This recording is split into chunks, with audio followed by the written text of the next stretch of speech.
Hello students, आज हम discuss करेंगे relation between current and drift velocity.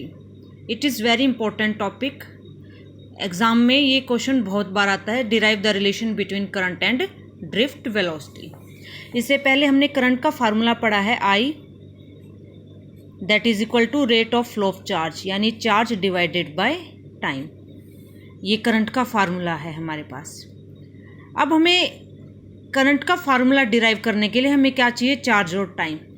हम यहाँ पर एक कंडक्टर कंसीडर कर लेते हैं। Suppose we have consider a conductor of length L length का हमने कंडक्टर कंसीडर कर लिया और इसके एंड पॉइंट्स पर हमने पोटेंशियल डिफरेंस अप्लाई किया through a source of EMF, और सोर्स ऑफ EMF हमने यूज़ की एक बैटरी और उसको थ्रू वायर हमने कनेक्ट कर दिया। अब क्योंकि जो हमारा ये टर्मिनल है पॉजिटिव और दूसरा क्या है नेगेटिव, तो इस कंडक्टर का ये टर्मिनल तो पॉजिटिव हो जाएगा और ये टर्मिनल क्या हो जाएगा? Negative. It means this is at higher potential and this is at lower potential. और जो करंट फ्लो होता है हमेशा from higher potential to low potential, that is from positive to negative. तो this is the direction of the current flowing in this conductor and I is the current flowing in this conductor. अब जिस direction में current flow होगा उससे opposite direction में electron move करेंगे, that is towards the positive and. तो इस direction में सभी इलेक्ट्रॉन मूव करने लगेंगे और किस वेलोसिटी से मूव करेंगे? वो ड्रिफ्ट वेलोसिटी से मूव करेंगे। हम ड्रिफ्ट वेलोसिटी की डेफिनेशन पढ़ चुके हैं कि पोटेंशियल डिफरेंस अप्लाई करने के बाद जिस एवरेज वेलोसिटी से इलेक्ट्रॉन मूव करते हैं दैट इज ड्रिफ्ट वेलोसिटी। तो इलेक्ट्रॉन्स हमारी इस वेलोसिटी से मूव करने लग जाएंगे। अब हमने मान लिया L तो हमने एज्यूम कर ही चुके हैं, L is the length of the conductor. L is the length of the conductor और A हमने एज्यूम कर लिया, A is the area of cross section.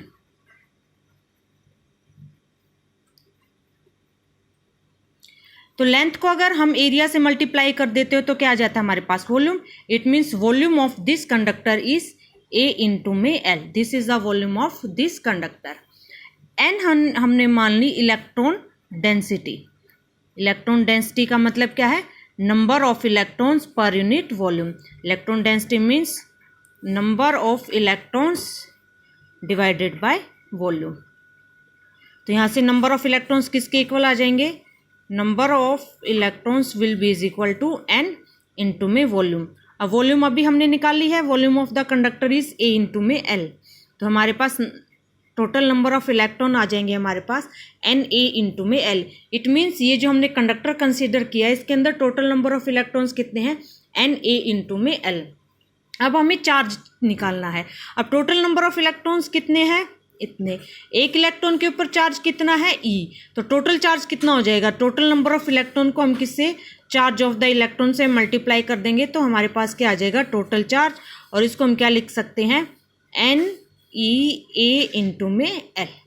ये हमने चार्ज निकाल लिया। This is the total charge in this conductor.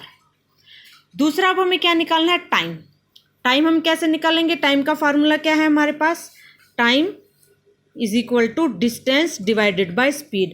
अब conductor के अंदर इलेक्ट्रॉन इस एंड से चलना शुरू करेगा और पॉजिटिव एंड तक पहुंचेगा, यानी टोटल डिस्टेंस कितना ट्रैवल करेगा? वो L।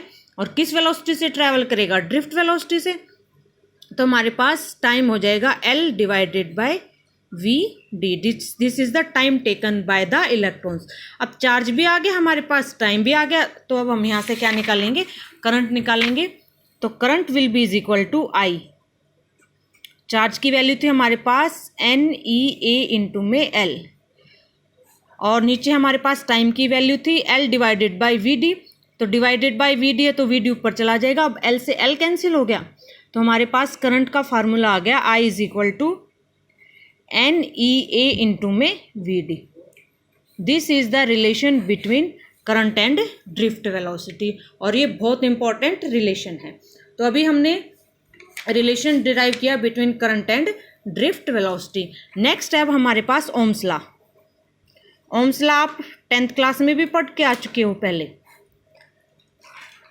ओम्स लॉ क्या कहता है कि the current flowing through a conductor is directly proportional to the applied potential difference.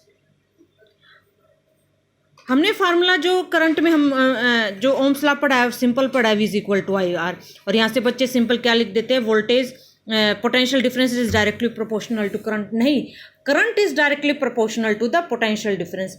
यानी अगर मान लो हम कोई कंडक्टर ले रहे हैं, ये कंडक्टर है, इस कंडक्टर के अंदर कितना करंट फ्लो करेगा ये डिपेंड करता है कि इन दोनों एंड्स के बीच में हमने कितना पोटेंशियल डिफरेंस अप्लाई किया है। जितना ज़्यादा पोटेंशियल डिफरेंस अप्लाई होगा उतना ही क्या होगा, करंट फ्लो होगा। अब ये नहीं है कितना करंट फ्लो हो रहा है तो कितना पोटेंशियल डिफरेंस है, नहीं, जब पोटेंशियल डिफरेंस हम लगाएंगे उसके बाद करंट फ्लो होगा। It means current is directly proportional to the potential difference. लेकिन यहाँ पर कुछ चीज़ें, कुछ फिजिकल कंडीशंस हैं, physical conditions like temperature and pressure should be constant। ये क्या होना चाहिए, कांस्टेंट होना चाहिए, तभी वो वैल्यू क्या रहेगी हमारे पास, कांस्टेंट रहेगी। तो current flowing through a conductor is directly proportional to the applied potential difference under these conditions. Temperature और प्रेशर क्या रहने चाहिए, कांस्टेंट रहने चाहिए। अब हम इसको चेंज करते हैं और we can say that V is directly proportional to I, और जब प्रोपोर्शनलिटी का साइन हटाएंगे तो हम एक कांस्टेंट लगाएंगे, that constant is called resistance. तो अब ये फार्मूला आ गया हमारे पास ओम्स लॉ का, V is equal to I R. What is R? R is the constant of proportionality that is called resistance of the conductor. और R कांस्टेंट तभी रहेगा जब ये फिजिकल कंडीशन टेम्परेचर और प्रेशर क्या रहेगी, कांस्टेंट रहेंगे। इसलिए हमने इसको यहाँ पर स्पेसिफाई किया कि टेम्परेचर और प्रेशर क्या रहने चाहिए, कांस्टेंट। अगर ये कांस्टेंट नहीं है तो R की वैल्यू चेंज होती जाएगी, और R की वैल्यू चेंज हो जाएगी तो उस टाइम पर ओम्स लॉ हमारा वहाँ पर एप्लीकेबल नहीं होगा। तो R रिमेन कांस्टेंट, और R कांस्टेंट तभी रहेगा जब टेम्परेचर या फिजिकल कंडीशंस क्या रहेंगी, सेम रहेंगी। तो अगर हम ग्राफ ड्रॉ करें बिटवीन V एंड I, अगर इनके बीच में अगर हम ग्राफ ड्रॉ करते हैं तो वो कैसा आता है हमारे पास, स्ट्रेट लाइन, क्योंकि V is directly proportional to I। और अगर हम इस VI ग्राफ का स्लोप निकालेंगे, स्लोप किसके बराबर होता है, टेंजेंट थीटा, मान लो inclined at an angle theta. तो यहाँ से अगर मैं परपेंडिकुलर ड्रॉ करूँ तो जो परपेंडिकुलर है वो तो किसको रिप्रेजेंट करेगा, V को, और जो बेस है वो किसको रिप्रेजेंट करेगा, I को। तो स्लोप क्या हो जाएगा, V upon I, that is R। It means slope of the potential current will give the resistance. अगर V और I का ग्राफ ड्रॉ करते हैं, उसका स्लोप निकालते हैं, तो वो स्लोप हमारे पास क्या आएगा, R रेजिस्टेंस की। अब इसके बाद हम इसको डिराइव करेंगे, derivation of ohms law. Ohm's law को हम डिराइव करेंगे। हम इसकी शुरुआत करेंगे, हमने ड्रिफ्ट वेलोसिटी का फार्मूला पढ़ा था, क्या था, E tau divided by M। This is the formula for the drift velocity. Now क्योंकि हमें V और I चाहिए तो हम यहाँ पर V कैसे लेके आएंगे कि जो इलेक्ट्रिक फील्ड इंटेंसिटी होती है that is equal to potential gradient. Potential gradient यानी पोटेंशियल पर यूनिट लेंथ। तो ये वैल्यू अगर हम यहाँ पर पुट कर देंगे तो VD आ जाएगा हमारे पास E V tau divided by M into में L। ये आ गई हमारे पास ड्रिफ्ट वेलोसिटी की। अब ड्रिफ्ट वेलोसिटी की हमने पोटेंशियल की टर्म में वैल्यू निकाल ली। अब हमारे पास फार्मूला है करंट का N E A इंटू में VD। This is the formula of the relation between current and drift velocity. यहाँ पर हम जो ड्रिफ्ट वेलोसिटी की वैल्यू पुट कर देंगे E V tau divided by M into में L। अब V को अलग रख के बाकी सारी क्वांटिटीज़ को हम अलग रख लेते हैं। I is equal to n e square tau A divided by M और L, और इसमें से हमने V को बिल्कुल अलग निकाल लिया इंटू में V।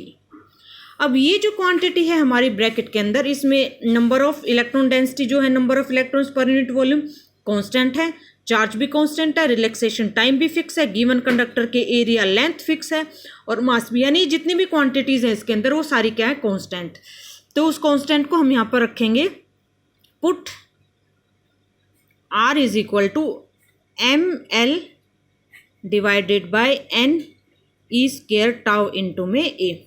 यहाँ पर देखेंगे तो ये 1/r आएगा, तो I is equal to 1/r into में v, और v हमारे पास किसके इक्वल आ जाएगा, I इंटू में r।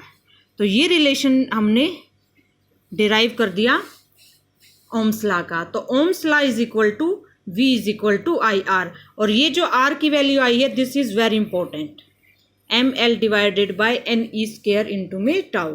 तो आज हमने जो डेरिवेशन पढ़ी है relation between current and drift velocity, Ohm's law and its derivation, तीनों ही जो हमारी डेरिवेशन है वो क्या है, बहुत ज़्यादा इंपॉर्टेंट है, ये आपको अच्छी तरह से करनी है। Thank you.